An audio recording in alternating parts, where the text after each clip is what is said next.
कृष्णाय वासुदेवाय हरे परमात्मने प्रणतक्लेशनाशाय गोविंदाय नमो नमः। गोविंदाय नमो नमः। आज रूप चतुर्दशी है। यह चतुर्दशी तिथि आज बुधवार 30/10/2024 को चतुर्दशी तिथि है। इसी तिथि को कहते हैं रूप चतुर्दशी। इसके और भी अनेक नाम हैं। नरक चतुर्दशी, यम चतुर्दशी, चौदस, छोटी दिवाली आदि। चतुर्दशी तिथि बुधवार 30/10/2024 को अपराह्न यानी दोपहर बाद 1:05 से प्रारंभ होकर चतुर्दशी तिथि गुरुवार 31/10/2024 को अपराह्न 3:12 तक रहेगी। इसके बाद दीपावली तिथि प्रारंभ हो जाएगी, यानी गुरुवार को आप लोग दीपावली मनाएंगे एवं 30/10/2024 को आप लोग मनाएंगे चतुर्दशी तिथि। तो आगे हम चलते हैं, चौदस की कथा आप लोगों को सुनाते हैं। एक योगी वन में समाधिस्थ था। समाधि के चलते उसके शरीर में कीड़े पड़ गए और बालों में जुएं हो गए। इससे उसकी समाधि टूट गई।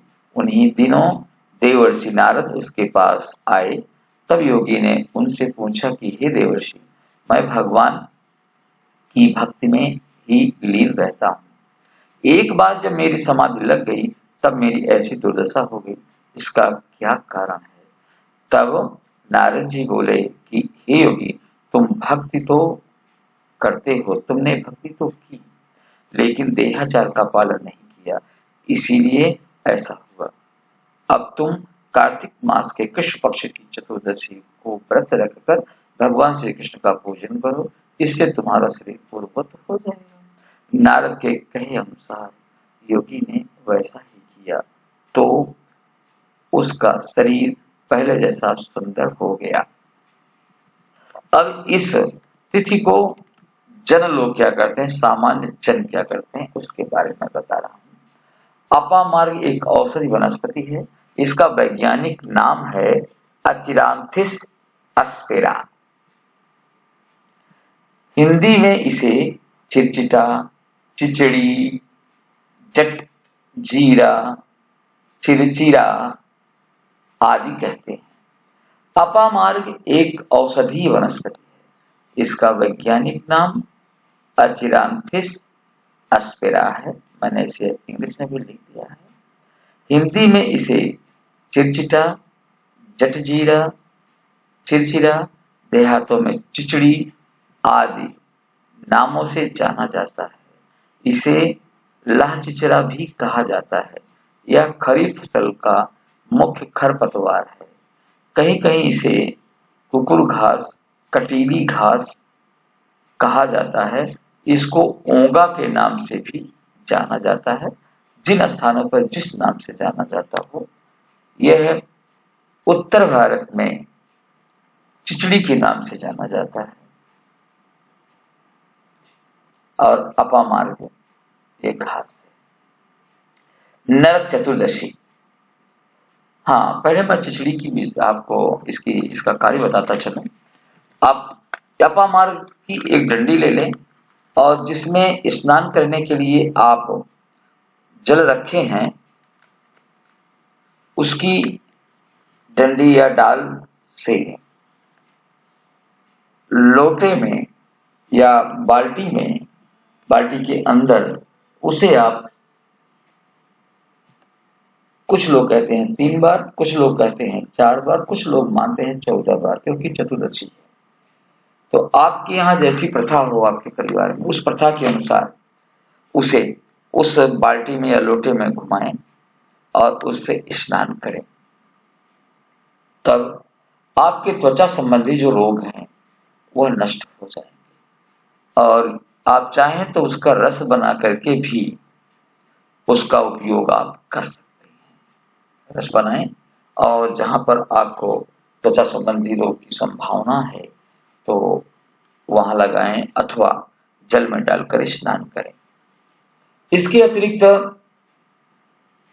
इस दिन 14 दीपक चतुर्दशी के नाम के जलाए जाते हैं और 4 मुख का एक दीपक जलाया जाता है यम के लिए, यमराज के लिए, जिससे व्यक्ति की अकाल मृत्यु नहीं होती और नरक में नहीं जाना पड़ता।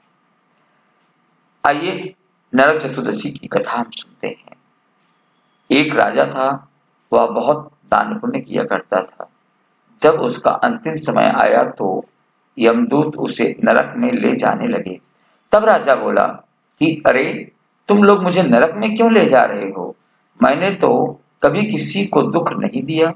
तब यमदूत बोले कि राजन, माना कि तुमने किसी को दुख नहीं दिया, लेकिन एक बार तुम्हारे द्वारपालों ने तुम्हारे महल से एक भूखे ब्राह्मण को लौटा दिया था, इसलिए तुम्हें नरक में जाना पड़ेगा। राजा ने अनुनय विनय करके यमदूतों से 1 वर्ष का समय मांगा। कितना समय मांगा? 1 वर्ष का समय मांग लिया।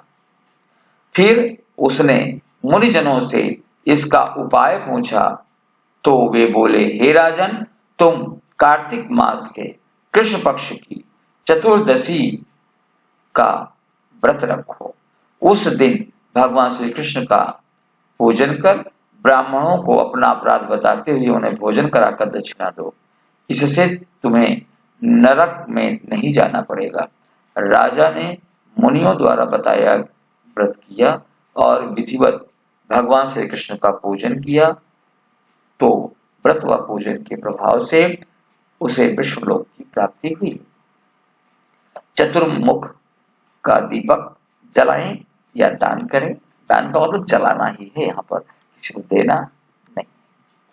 और 14 दीप जलाने का विधान है, यानी 14 दीप उसके अतिरिक्त जलाएं।